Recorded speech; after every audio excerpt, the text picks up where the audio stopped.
In the grand halls of Aldermore Palace, where ancient traditions clash with modern ambitions, a single moment of cruelty witnessed by the wrong person would bring down the carefully constructed walls of royal deception. Captain Marcus Thornfield had served the crown for 15 years, his loyalty absolute and his silence guaranteed, until the day he saw something that would force him to choose between his duty to the throne and his conscience. What he witnessed in the moonlit gardens that autumn evening would not only cost him his career, but would expose a darkness at the heart of the royal family that threatened to destroy everything the kingdom held sacred. The morning mist clung to the ancient stones of Aldermore Palace like secrets refusing to be told. Captain Marcus Thornfield adjusted his ceremonial uniform one final time before beginning his rounds, the weight of 15 years of loyal service heavy on his shoulders. At 43, he had seen 3 monarchs ascend the throne of Valdoria, witnessed countless scandals buried beneath layers of protocol and tradition, and had never once questioned his place in the intricate machinery of royal protection. The palace buzzed with its usual controlled chaos. King Edmund III's court was preparing for the annual Harvest Festival, a celebration that drew dignitaries from across the continent. The event was particularly significant this year, as it would mark Princess Elena's 18th birthday and her official introduction as heir to the throne. The young princess, beloved by the people for her charitable work and genuine warmth, represented hope for a monarchy that had faced increasing criticism in recent years. Marcus had watched Elena grow from a precocious child into a remarkable young woman. Unlike many royals he had protected, she treated the palace staff with genuine respect, often stopping to ask about their families or thank them for their service. Her contrast to other members of the royal family was stark, particularly when compared to Lady Victoria Ashworth, the king's second wife and Elena's stepmother. Lady Victoria had married into the royal family 5 years earlier, following the tragic death of Queen Isabella in a riding accident. The marriage had been controversial from the beginning. Victoria was 20 years younger than the king, and came from minor nobility with questionable financial dealings. However, her beauty and charm had captivated the grieving monarch, and the wedding had proceeded despite whispered objections from the royal council. From Marcus's perspective, Victoria had always been calculating and cold. She maintained a perfect public facade, appearing gracious and devoted to her royal duties. Behind closed doors, however, Marcus had observed her true nature through countless small interactions.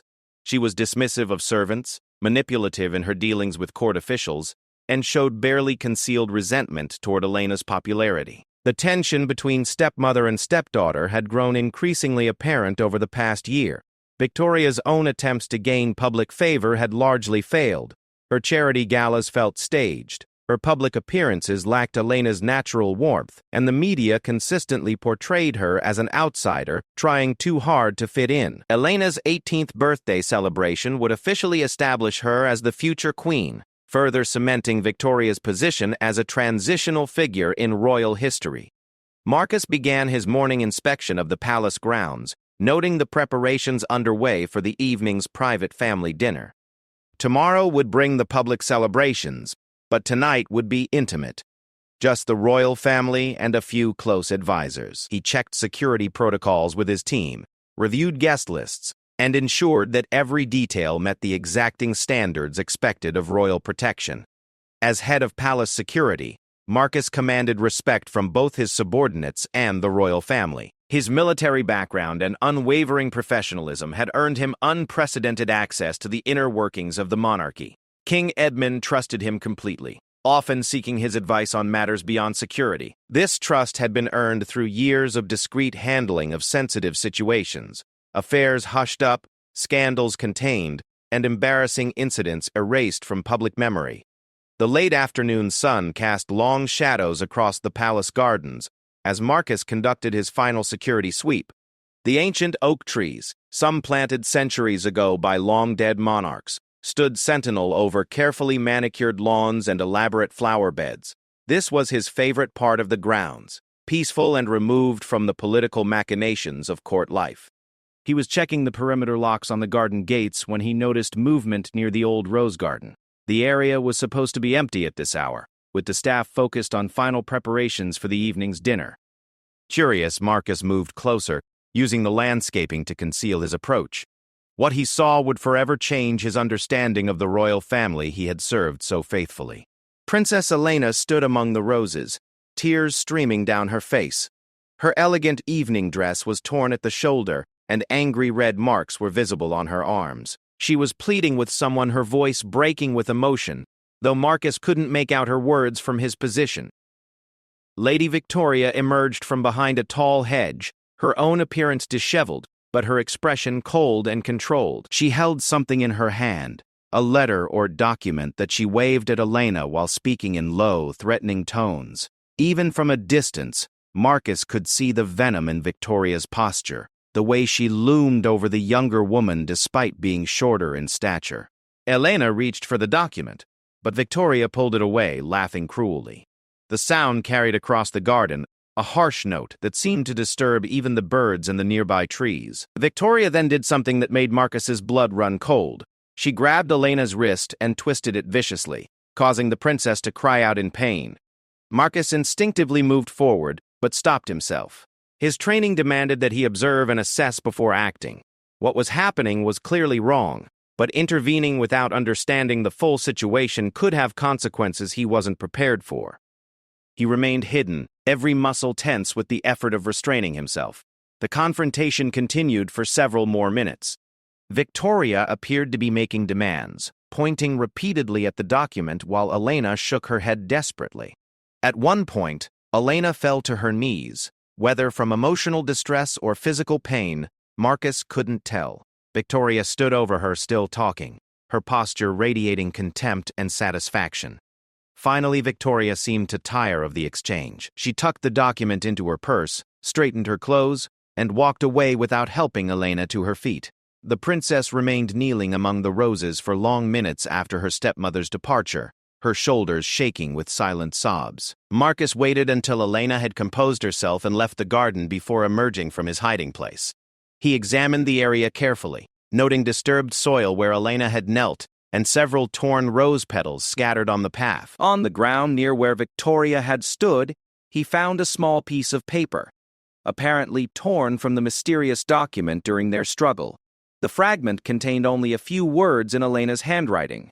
"Cannot marry him. Please understand. Love someone else." The implications hit Marcus like a physical blow.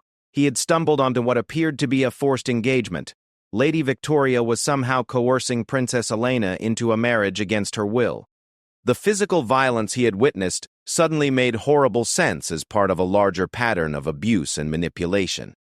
As head of palace security, Marcus had access to intelligence reports about Elena's personal life. There had been rumors about her romantic involvement with Dr. James Mitchell, a commoner who ran free medical clinics in the capital's poorest districts. The relationship had been carefully kept from public view, but palace sources suggested it was serious. Elena had reportedly been planning to announce their engagement after her 18th birthday, with the king's blessing. Now it seemed that Lady Victoria had discovered the relationship and was using it as leverage for her own purposes. But what could she possibly gain by forcing Elena into an unwanted marriage? And why resort to physical violence and threats? Marcus felt the weight of his impossible position. As a royal guard, his duty was to protect the monarchy's reputation and follow the chain of command. Reporting what he had witnessed would create a scandal that could damage the crown's stability.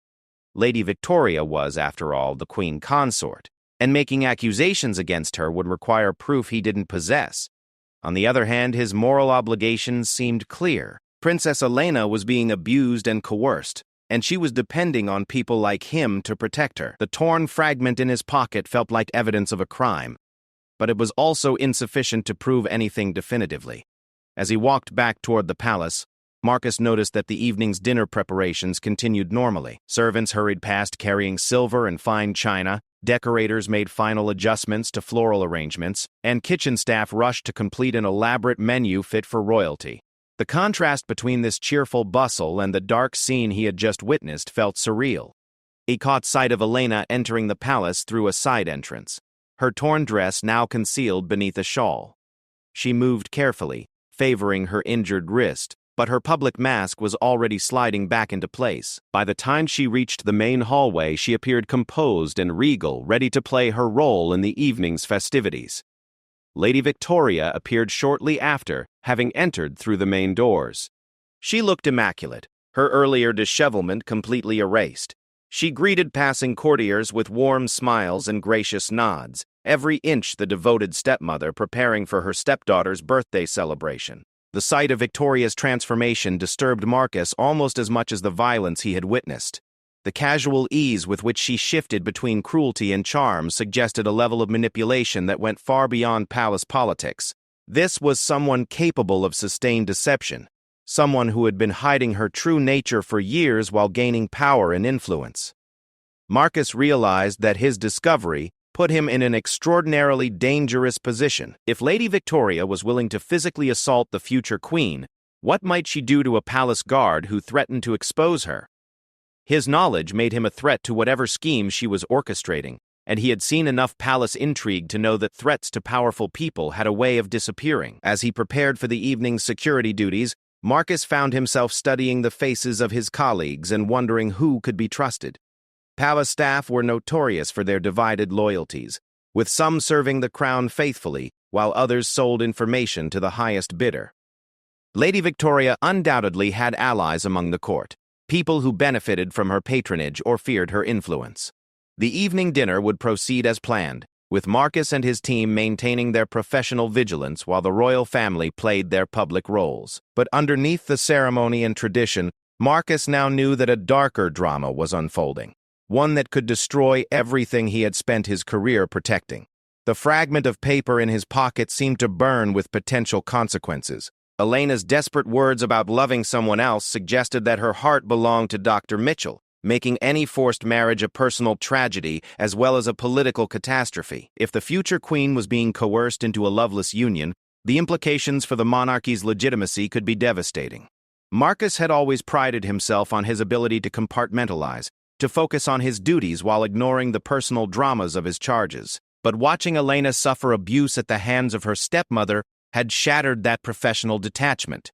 He could no longer pretend that his role was purely ceremonial or that the people he protected were just symbols rather than human beings. The decision he faced would define not only his career but his character. He could remain silent, file his report with carefully omitted details, and hope that someone else would eventually address the situation. Or he could risk everything he had built to protect a young woman whose only crime was refusing to sacrifice her happiness for political convenience. As the sun set over Aldermore Palace, casting the ancient stones in shades of gold and crimson, Marcus prepared for what might be his last evening as head of palace security. The weight of his knowledge pressed down on him like the burden of history itself, demanding a choice between duty and conscience that would echo through the halls of power long after the evening's festivities ended. Part 2.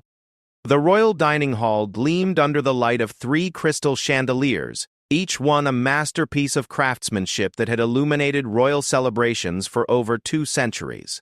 Marcus positioned himself at his usual post near the main entrance, his trained eyes constantly scanning for any sign of trouble while maintaining the invisible presence expected of palace security.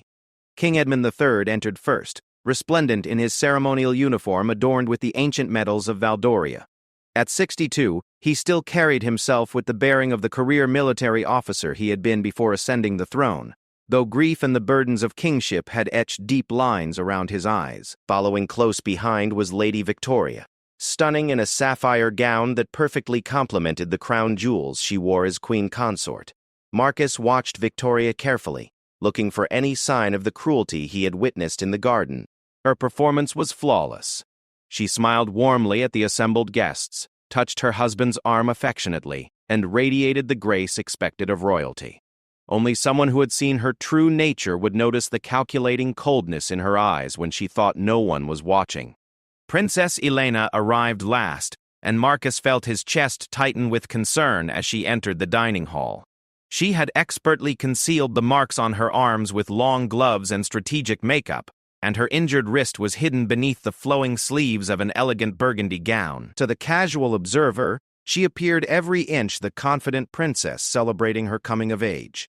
But Marcus could see the subtle signs of distress, the careful way she moved her left arm, the forced brightness of her smile, and the way her eyes avoided direct contact with Lady Victoria. The dinner party was small and intimate, consisting of only 12 guests beyond the royal family. The group included Lord Chancellor Harrison, Archbishop Cornelius, General Richardson, and several other high-ranking officials whose loyalty to the crown was absolute. Dr. James Mitchell was notably absent, despite being Elena's rumored romantic interest and someone who would normally be included in such personal celebrations. As the first course was served, Marcus noticed the seating arrangement with new understanding. Elena had been placed directly across from Lady Victoria, with King Edmund at the head of the table between them. Every exchange between stepmother and stepdaughter would be visible to the king, forcing Elena to maintain her composure no matter what subtle provocations Victoria might employ. The conversation flowed smoothly through topics expected at such gatherings: upcoming state visits, economic developments in the kingdom, and preparations for tomorrow's public celebration. Victoria participated gracefully, offering intelligent commentary on foreign policy and demonstrating her mastery of the diplomatic skills required of a queen consort. To anyone unaware of her true nature, she appeared to be the perfect royal wife, supportive, knowledgeable, and devoted to her family's interests. Marcus found his attention drawn to Elena's responses throughout the meal. She answered questions about her charitable work with genuine enthusiasm, discussing her recent visits to hospitals and schools with the passion that had made her so beloved by the public. When asked about her plans following her 18th birthday, however, her answers became more guarded. "I'm looking forward to taking on additional royal responsibilities," Elena said carefully, her eyes briefly meeting Victoria's across the table.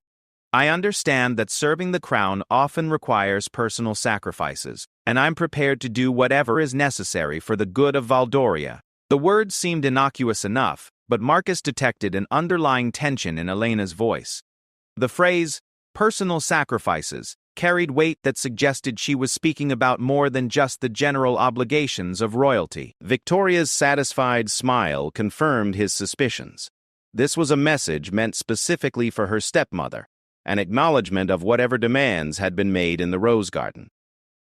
Lord Chancellor Harrison raised his wine glass in a toast. "To Princess Elena, on the eve of her 18th birthday. May her reign be long and prosperous, and may she find the same happiness in marriage that has blessed our royal house for generations." The toast was drunk with enthusiasm by all present, but Marcus noticed that Elena barely touched her wineglass to her lips. The mention of marriage had caused her to pale slightly, and her grip on the glass was tight enough to make her knuckles white. Victoria, meanwhile, beamed with apparent pride, playing the role of the loving stepmother to perfection. As the evening progressed, Marcus began to understand the full scope of Victoria's manipulation. Every comment she made seemed designed to reinforce Elena's powerless position while maintaining plausible deniability. When the conversation turned to recent engagements among European nobility, Victoria noted how romantic it was when young people found partners who could enhance their family's political standing. When discussing Elena's future role, she emphasized the importance of duty over personal preference and the wisdom of accepting guidance from those with more experience. The most chilling moment came during dessert, when Victoria addressed Elena directly about her charity work with the poor. "I do admire your compassion, darling," Victoria said with a smile that didn't reach her eyes, "though I sometimes worry that you form inappropriate attachments to people who can't possibly understand the responsibilities of royal life. It's so important to maintain proper boundaries, don't you think?" Elena's fork trembled slightly in her hand, and Marcus saw her jaw clench with the effort of maintaining her composure. "I believe that genuine connections with all our subjects make us better rulers," she replied quietly. "Understanding different perspectives helps us serve more effectively." "Of course, dear," Victoria continued smoothly, "but there's a difference between understanding people and becoming personally involved in their lives. Sometimes we must make difficult choices about relationships that might compromise our duties." The threat was subtle but unmistakable. Victoria was publicly warning Elena about her relationship with Dr. Mitchell while making it sound like concerned advice from a caring stepmother. The other dinner guests nodded approvingly at what they interpreted as wisdom about maintaining royal dignity, unaware that they were witnessing psychological warfare disguised as family guidance. King Edmund seemed oblivious to the undercurrents in the conversation. His attention was focused on political discussions with Lord Chancellor Harrison about trade negotiations with neighboring kingdoms. Marcus had always respected the king's dedication to his royal duties, But he realized that Edmund's preoccupation with affairs of state had blinded him to the dynamics within his own family. As the formal dinner concluded and guests moved to the drawing room for brandy and conversation, Marcus found an opportunity to observe Elena more closely. She excused herself briefly to use the powder room, and he noticed that she moved carefully, still favoring her injured wrist. When she returned, her eyes were slightly red, suggesting that she had used the private moment to compose herself. Victoria, meanwhile, had positioned herself near King Edmund, laughing at his stories and touching his arm with apparent affection. Her performance as the devoted wife was so convincing that Marcus might have doubted his own observations, if not for the evidence of Elena's injuries and the torn fragment still hidden in his uniform pocket. The evening's most revealing moment came when Archbishop Cornelius approached Elena to discuss her upcoming confirmation ceremony, a religious ritual that would formally recognize her as an adult member of the royal family and heir to the throne. "The ceremony will be particularly meaningful this year," the Archbishop said warmly, "as it coincides with your birthday celebration. Have you given thought to the vows you'll be taking? The commitment to place duty above personal desire is central to our understanding of royal service." Elena's response was barely audible. "Yes, Your Grace. I understand that my personal wants must be secondary to the needs of the kingdom." Victoria had moved closer during this conversation, and Marcus saw her nod approvingly at Elena's words. The princess was being forced to publicly commit to sacrificing her own happiness, with her stepmother ensuring that the promise was made before witnesses who would hold her accountable.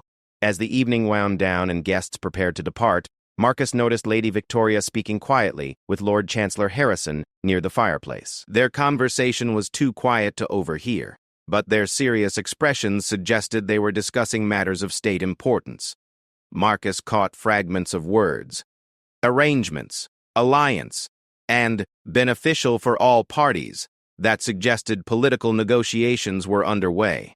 The pieces of Victoria's scheme were becoming clearer to Marcus. She was orchestrating a forced marriage for Elena that would serve some larger political purpose, using her position as queen consort to manipulate both the king's trust and Elena's vulnerability. The specific details remained unclear, but the pattern of coercion and manipulation was unmistakable. As the last guests departed and the royal family retired for the evening, Marcus began his final security rounds of the palace. The contrast between the evening's elegant celebration and the dark reality he had uncovered felt overwhelming. The very institution he had devoted his career to protecting was being corrupted from within by someone who had gained power through deception and maintained it through cruelty. In his private quarters later that night, Marcus sat staring at the fragment of Elena's letter, weighing his options. He had spent 15 years learning to navigate palace politics, understanding that survival often depended on carefully managing information and knowing when to speak and when to remain silent. But this situation transcended normal political maneuvering. This was about fundamental human rights and the abuse of power.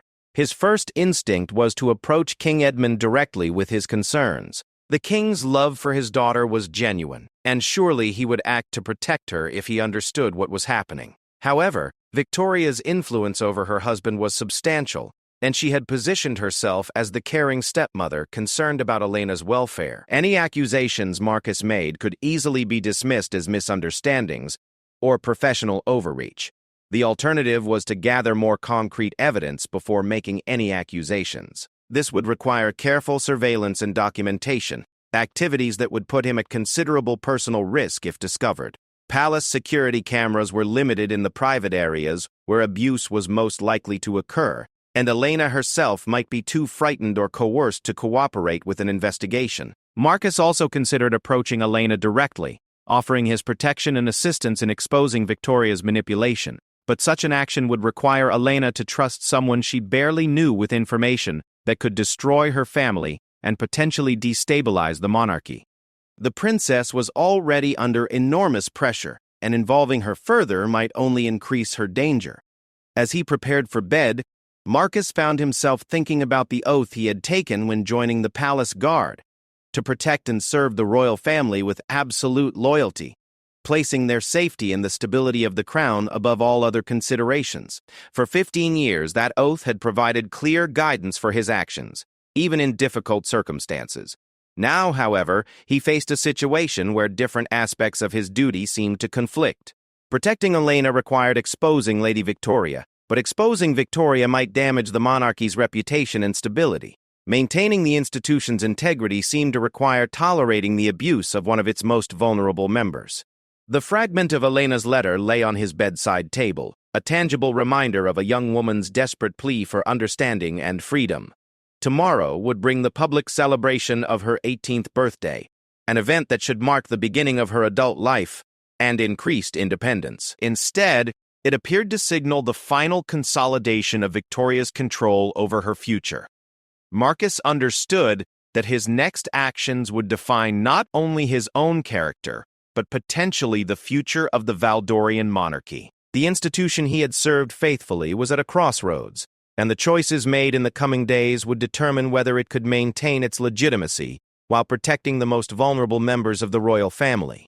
The weight of history pressed down on him as he tried to sleep, knowing that tomorrow would demand decisions that would echo through the palace halls for years to come. Whatever choice he made, there would be no going back, and the consequences would extend far beyond his own career or safety. In the distance, church bells chimed midnight, marking the official beginning of Princess Elena's 18th birthday, a day that should have represented hope and new beginnings, but instead promised to bring the dark schemes lurking beneath royal pageantry into the harsh light of public scrutiny. Part 3. Dawn broke gray and overcast over Aldermore Palace, matching Marcus's somber mood as he prepared for what would prove to be the most challenging day of his career.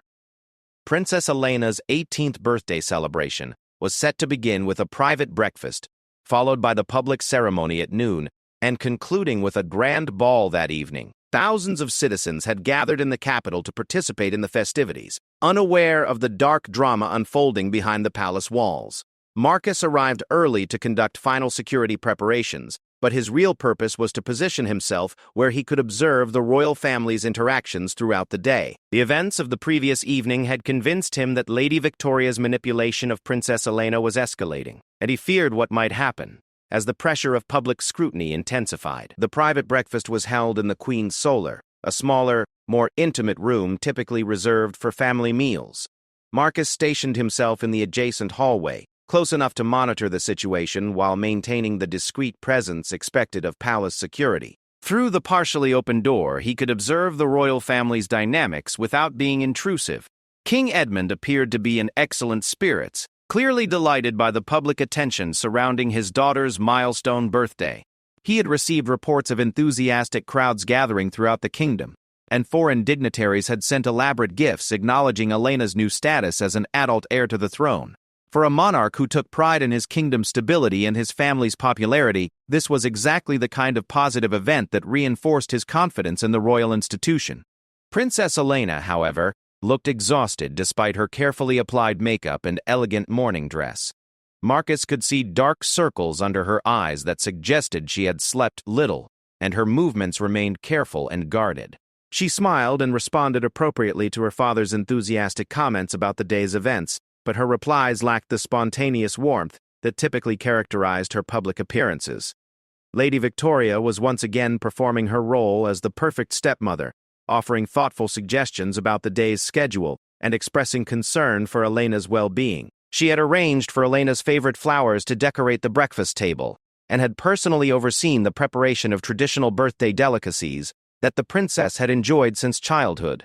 To any observer, Victoria appeared to be going out of her way to make the day special for her stepdaughter. However, Marcus noticed subtle signs that revealed the true nature of their relationship. When Elena reached for her coffee cup, Victoria's sharp gaze immediately focused on her wrist, checking whether the previous day's injury was visible beneath her long sleeves. When the king mentioned inviting Dr. Mitchell to join the evening's ball, Victoria quickly suggested that the guest list was already complete and that additional invitations might cause protocol complications. "We want everything to be perfect for Elena's special day," Victoria said with apparent concern. "Sometimes last-minute changes can create unnecessary stress, and I know how important it is for her to feel comfortable and focused on her royal duties." Elena's face went pale at this exchange, confirming Marcus's suspicion that Dr. Mitchell's exclusion from the celebration was part of Victoria's broader strategy to isolate the princess from potential allies. The man Elena loved would be forced to watch the birthday celebrations from afar, unable to offer support during what should have been one of the most important days of her life. The morning's most disturbing moment came when Archbishop Cornelius arrived to discuss the final details of Elena's confirmation ceremony. The religious ritual would take place before the public celebration, formally recognizing her transition to adulthood and her acceptance of increased royal responsibilities. "The vows you'll be taking today are sacred and binding," the Archbishop explained solemnly. "When you pledge to place duty above personal desire, you're making a commitment not just to the crown, but to God and the people of Valdoria. These are not words to be spoken lightly." Elena nodded solemnly, but Marcus could see her hands trembling as she held her prayer book. Victoria watched this exchange with obvious satisfaction, understanding that the religious ceremony would create additional pressure for Elena to honor whatever promises had been extracted from her. "I understand, Your Grace," Elena replied quietly. "I'm prepared to make whatever sacrifices are necessary for the good of the kingdom." The Archbishop beamed with approval, interpreting Elena's words as evidence of mature devotion to duty. King Edmund looked proud of his daughter's apparent willingness to embrace her responsibilities.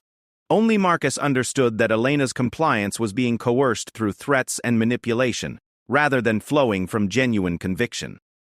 As the breakfast concluded and the royal family prepared for the day's public events, Marcus made a decision that would change everything. He had spent the night wrestling with his conscience, and the morning's observations had convinced him that Elena's situation was becoming increasingly desperate. Whatever scheme Victoria was orchestrating was reaching its climax, and further delay might make intervention impossible. During a brief moment when the hallway was empty, Marcus approached Elena as she prepared to leave for the confirmation ceremony. "Your Royal Highness," he said quietly, "might I have a word? There's a security matter that requires your attention." Elena looked startled by the direct approach, but royal protocol required her to acknowledge his request. They stepped into an empty sitting room, where Marcus quickly closed the door to ensure privacy. "Princess, I was in the garden yesterday evening conducting security rounds." He began carefully. "I witnessed your encounter with Lady Victoria near the Rose Garden, and I'm concerned for your safety." Elena's composure cracked immediately. Her carefully maintained mask of royal dignity crumbled, revealing the frightened young woman underneath. Tears began streaming down her cheeks as she realized that someone had finally acknowledged what was happening to her. "Captain Thornfield, I don't know what you think you saw, but—" she began, but Marcus gently interrupted. "I saw Lady Victoria physically assault you and threaten you with some kind of document," he said directly. "I found this fragment afterward." He carefully produced the torn piece of paper containing Elena's handwriting. Elena stared at the fragment with horror, recognizing her own desperate words about loving someone else. The evidence of her private anguish in the hands of a palace guard seemed to paralyze her with fear and embarrassment. "You don't understand the full situation," she whispered. "It's more complicated than it appears. Victoria has information that could destroy people I care about. She's not just threatening me. She's threatening Dr. Mitchell and his medical clinics, and she has the power to ruin his reputation and his work with the poor." The full scope of Victoria's manipulation became clear to Marcus. She wasn't just forcing Elena into an unwanted marriage. She was using the princess's compassionate nature against her, threatening to destroy the charitable work that Elena valued most. "What kind of information?" Marcus asked gently. Elena hesitated, clearly torn between her need for help and her fear of making the situation worse. Finally, she spoke in a rush, as if the words had been building pressure for days. "Victoria discovered that James, Dr. Mitchell, has been treating patients without proper licensing in some of the poorest districts. He's been providing free medical care to people who couldn't afford it, but technically he was operating outside his legal authority. She has documented evidence that could result in criminal charges against him and the closure of all his clinics." Marcus felt a surge of anger at Victoria's calculated cruelty. Dr. Mitchell's compassionate medical work was exactly the kind of service that made him worthy of Elena's love, but Victoria had found a way to weaponize his kindness against both him and the princess. "She's demanding that I agree to an engagement with Prince Frederick of Astoria," Elena continued, referring to a minor European royal known more for his family's wealth than any personal accomplishments. The marriage would create a valuable political alliance for Valdoria, and Victoria would receive substantial financial benefits from Frederick's family. If I refuse, she'll destroy James and everything he's worked for.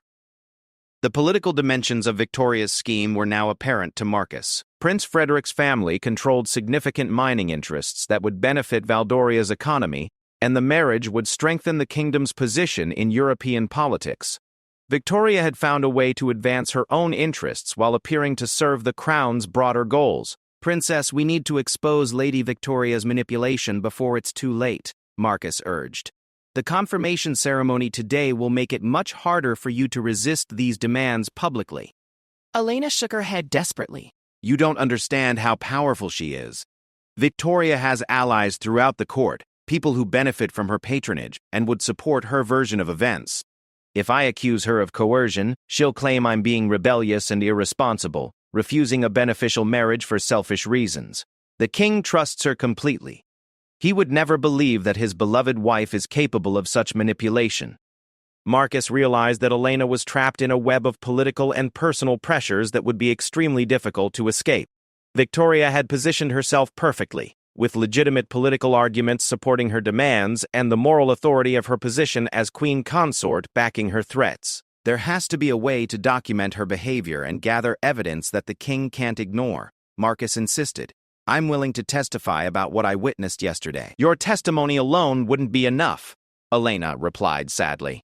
"Victoria would claim you misunderstood what you saw, and she has the torn dress and my injuries explained as an accident during garden maintenance. She's thought of everything."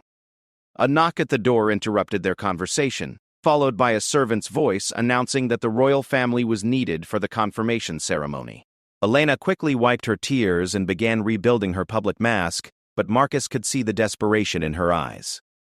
"Princess, I want you to know that you're not alone," he said urgently. "I will find a way to help you, but I need you to be strong today. Don't give Victoria any additional weapons to use against you." Elena nodded gratefully, straightening her shoulders and transforming back into the composed princess expected by protocol. As they prepared to leave the sitting room, she spoke one final time. "Captain Thornfield, please be careful.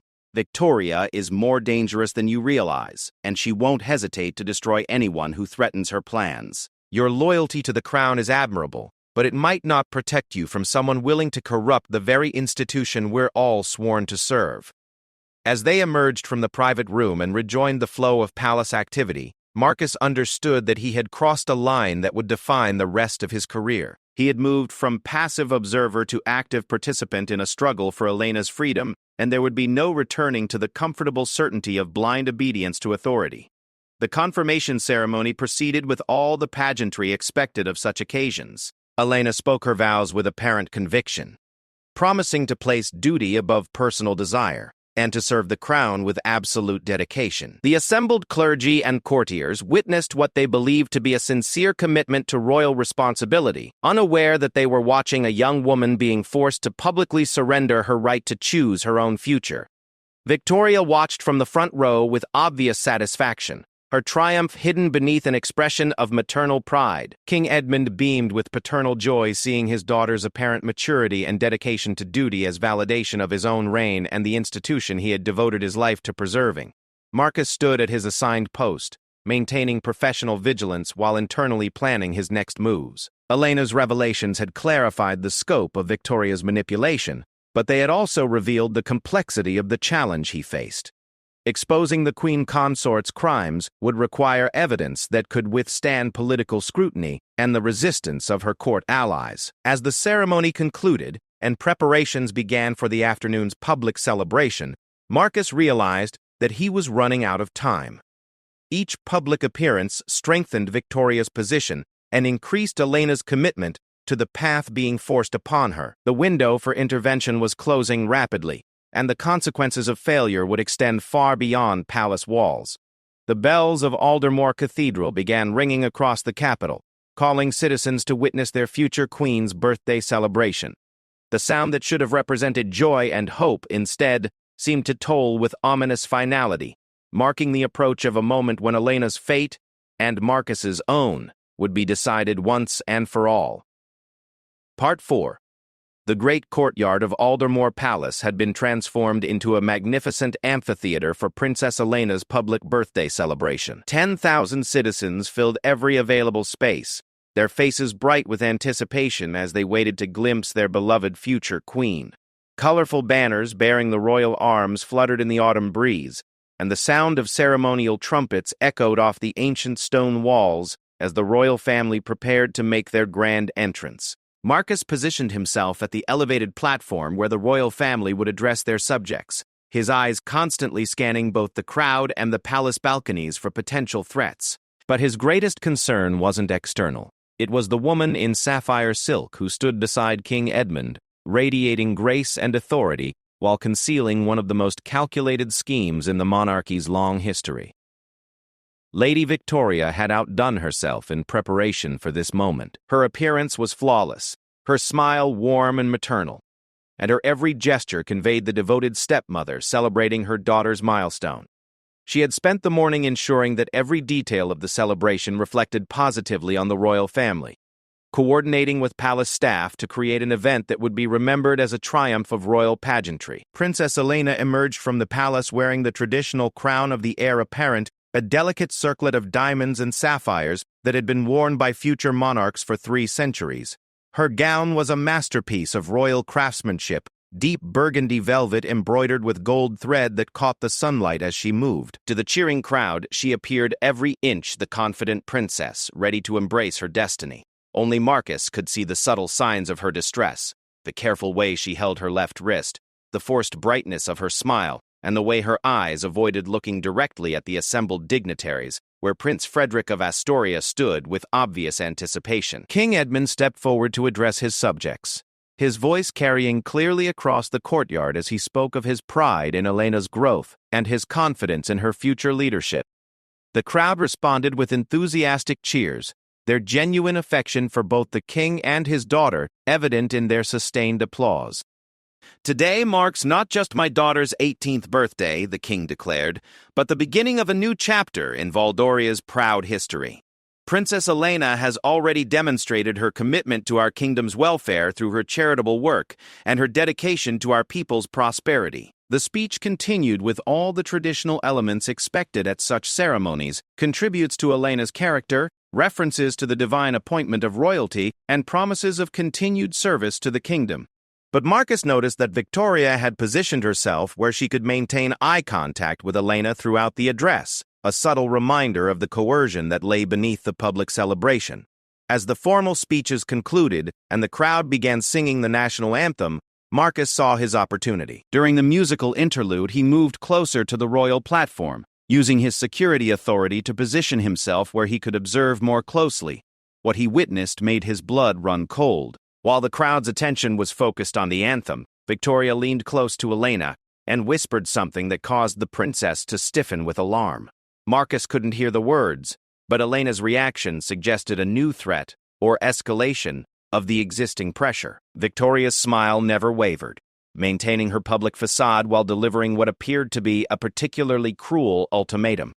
Elena's response was barely visible, a slight nod that conveyed defeat and resignation. Whatever Victoria had threatened was serious enough to crush the last remnants of the princess's resistance. Marcus realized that he was witnessing the final moment of Elena's capitulation, the point where hope died and acceptance of an unwanted fate became inevitable. The anthem concluded, and King Edmund raised his hand to quiet the crowd for the final portion of the ceremony. This was traditionally when the heir apparent would speak directly to the people, offering their own commitment to royal service and their vision for the kingdom's future. Elena stepped forward to the speaking podium, her voice carrying clearly across the courtyard as she began the address that Victoria had undoubtedly scripted for her. "My dear subjects," Elena began, "on this day that marks my transition to adulthood, I want to share with you my commitment to placing Valdoria's interests above all personal considerations. The crown requires sacrifices, and I am prepared to make whatever choices serve our kingdom's prosperity and security."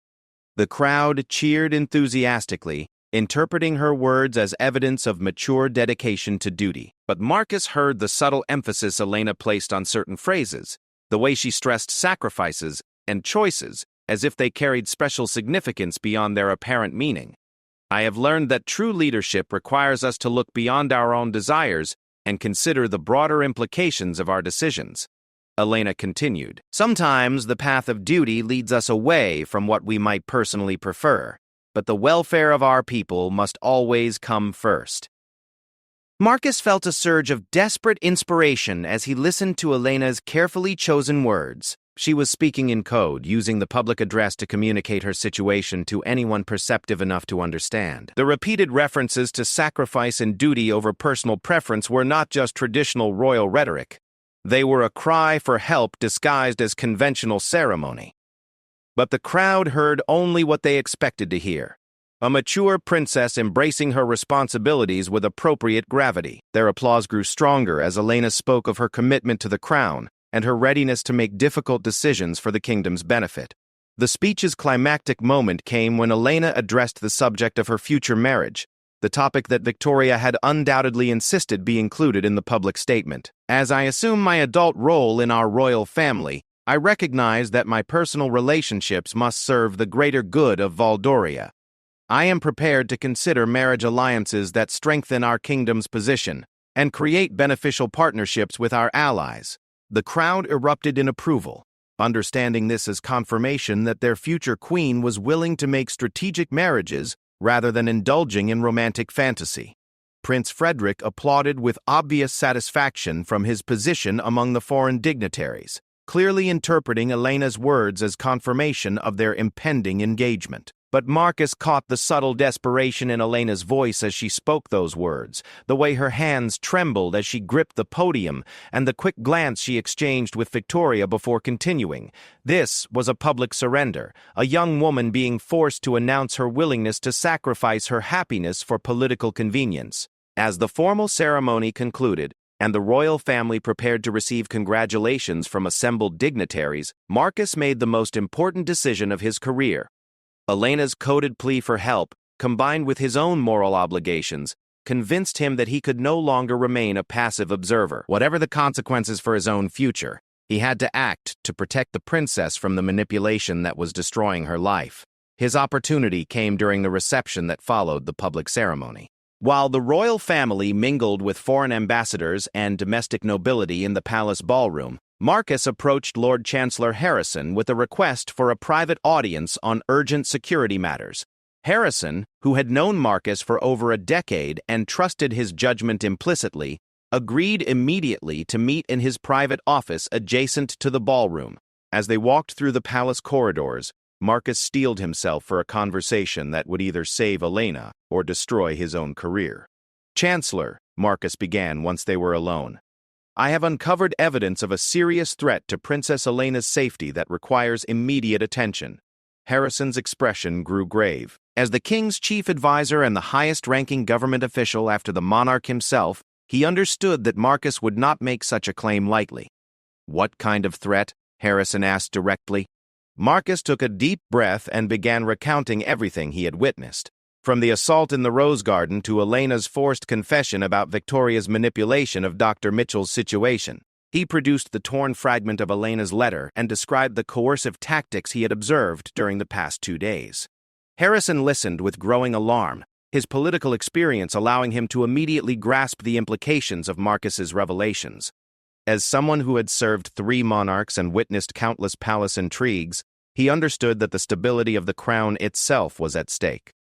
"These are extremely serious allegations," Harrison said gravely. "Lady Victoria is the queen consort, and accusing her of coercing the heir apparent into an unwanted marriage could destabilize the entire royal family.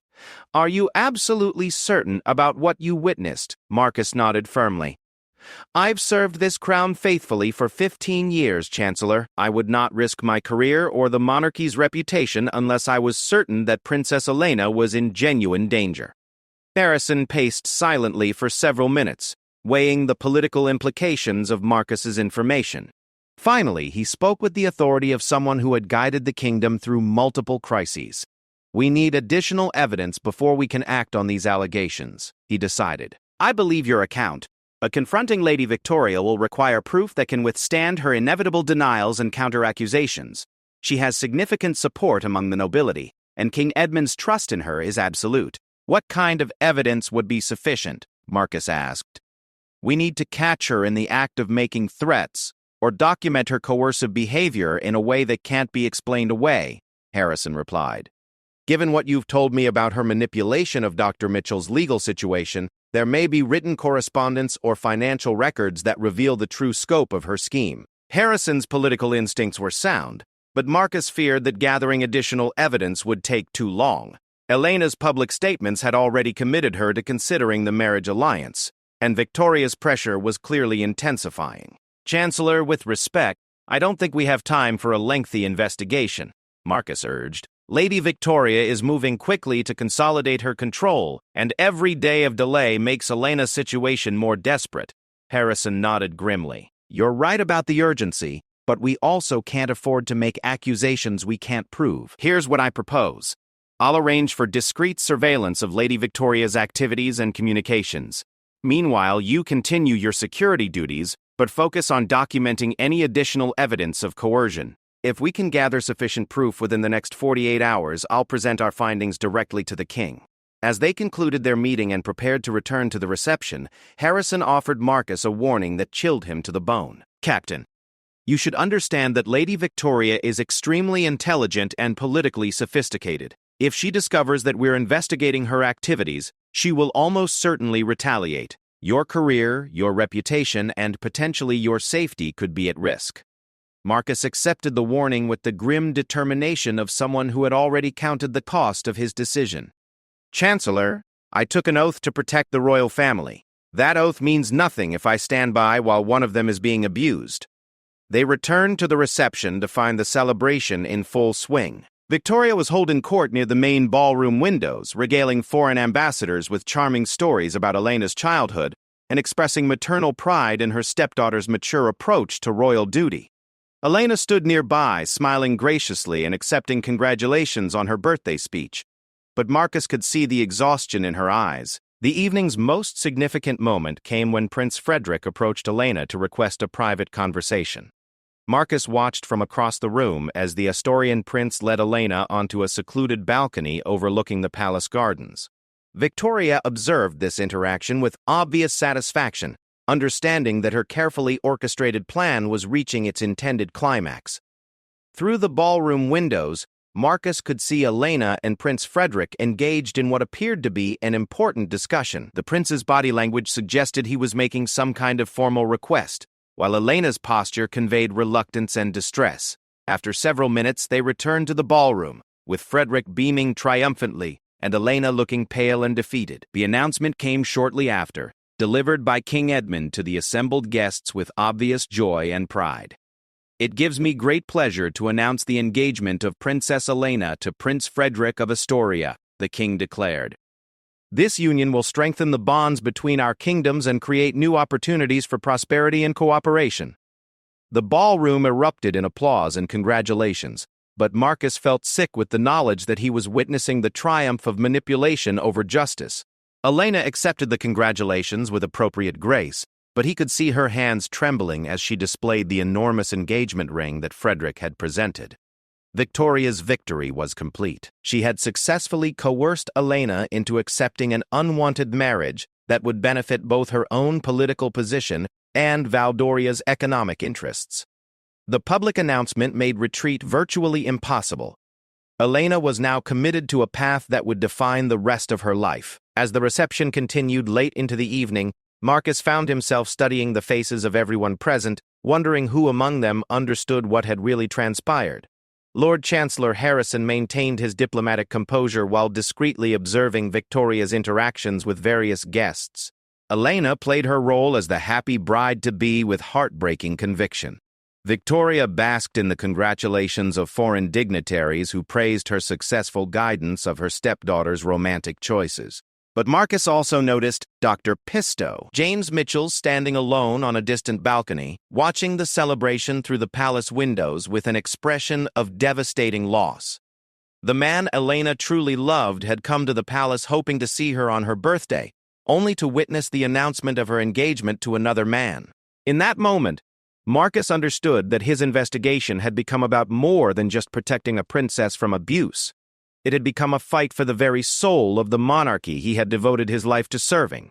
The institution he loved was being corrupted by someone willing to destroy lives for personal gain, and the time for passive observation had long passed. As midnight approached and the last guests departed, Marcus began planning the most dangerous mission of his career. He had 48 hours to gather evidence that could expose Lady Victoria's crimes and free Elena from the trap that had been set for her. The risks were enormous, but the alternative, watching a good and compassionate young woman be destroyed by the very system meant to protect her, was unacceptable. The palace grew quiet as the royal family retired for the evening, but Marcus remained awake, studying floor plans and security protocols as he prepared for what would either be his greatest triumph or his final act as a guardian of the crown. Princess Elena's 18th birthday had ended, but the fight for her freedom was just beginning. Outside, church bells chimed midnight across the capital, marking the end of what should have been a day of celebration, and the beginning of a desperate race against time to save not just a princess, but the integrity of the monarchy itself.